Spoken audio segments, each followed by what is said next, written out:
What's up, buds? How's it hanging? I'm Greg, and I'm probably going to get a lot of crap for saying this, but while I do still enjoy modern Pokemon, it just doesn't hit the same for me as the older games did.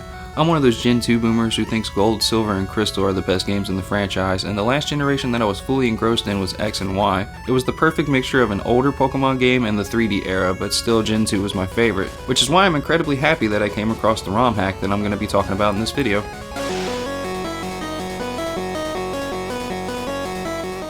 Pokemon Crystal clears if you took some of the modern sensibilities of the most recent Pokemon games and inserted them into Gen 2. The first thing you'll notice before you even hit New Game is that the developer Shockslayer added both a New Game Plus mode and a Nuzlocke mode. I've never done a Nuzlocke before, but it's cool that it's here. The next thing you'll notice once hitting New Game is the fact that you get to customize your trainer. I believe there are 10 different sprites you can choose from, and you even get to change the color of them. In addition to your sprite, you also get to choose which backpack you want and what color your Pokegear is going to be. The last thing you do before beginning the game is choose your starter. No Professor Oak this time. You just get to choose not between 3 but like 20 different Pokemon, which is cool.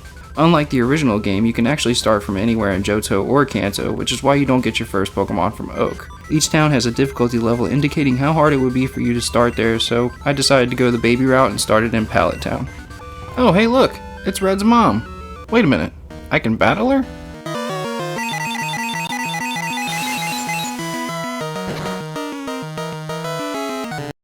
Okay, just moving right on ahead. Another cool thing about this hack is that even if you start in Pallet Town, you don't have to go immediately to Pewter City and face Brock. The dev made changes to the world map, making everything much more accessible, so if you wanted to go straight to Vermilion or Celadon, you can. You do still get HMs, but I believe there's nowhere on the map where their use is mandatory. Even if you don't have Surf, you could just take a ferry, and once you have Fly, you could just fly anywhere you want, even if you haven't been there yet. There are also completely new areas that are optional. You'll randomly come across things in your travels that weren't on the original map, or certain walls that used to be there but aren't anymore. For example, there's a ladder in Mount Moon that wasn't in the original game. If you take it and make your way through the cave, you'll find the Ace Trainer HQ. There's not a whole lot inside it, but if you go upstairs, you'll find a room full of all the NPCs that allow you to edit your Pokemon, like the Move Deleter and the Move Reminder. There's also a couple that didn't exist before, like this guy, who would decrease your Pokemon's level. Why anyone would do that, I don't know, but you can if you want. There's also a guy who lets you switch the nature of your Pokemon, hilariously called the Nature Tweaker. There's a joke there, but I'm gonna leave that alone. Natures weren't even a thing in Gen 2, so that's another new feature to the hack in general. But my favorite thing I found in the building was the ability to buy an apartment from Randy Savage. Oh yeah, wanna snap into an apartment, punk? The cream will rise to the top.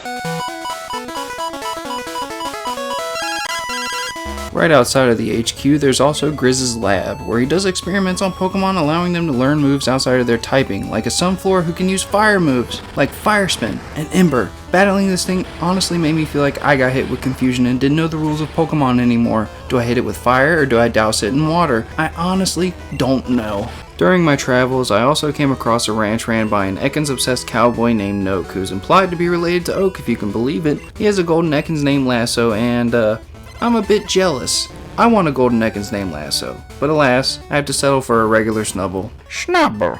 Those are just 2 of the new areas that I came across, but I wasn't really looking if I'm being honest. Out of habit, I pretty much just followed the normal path from Pallet Town on. I only got the first 8 badges while recording, so I'm sure there's a lot more. Something else that's been added to the game is the ability to switch around some of the music, like the bike theme for example.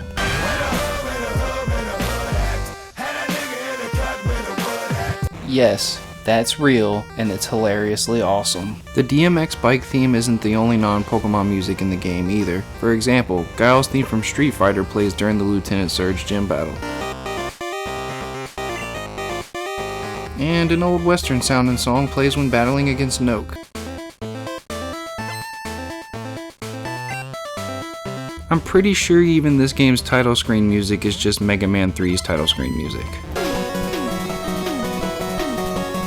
The Pokédex has also been majorly upgraded. It looks way better and has way more information. It tells you everything you could ever possibly need to know about the Pokemon you come across while playing. Things like how many evolutions a Pokemon has and at what level those evolutions occur, or exactly how the different typings affect it. It even shows you things like gender ratio and egg cycles. It also now has the ability to scan any footprints you come across in the world, adding the information of whatever Pokemon left them to the dex. There's also a chance of the Pokemon attacking after you're done, allowing for you to try and catch it. I haven't brought it up yet, but the fact that you can have your Pokemon follow you is really cool. I know you could do that in Heart Gold and Soul Silver, but seeing it here with Gen 2 sprites is refreshing. The developer actually created brand new sprites for all 251 Pokemon that are in the game. Unlike in the original where they only made more detailed sprites for some of the Pokemon, all of them actually look like themselves in crystal clear. The battle sprites are still the same, but I think some of the animations that play when the Pokemon is sent into battle are different.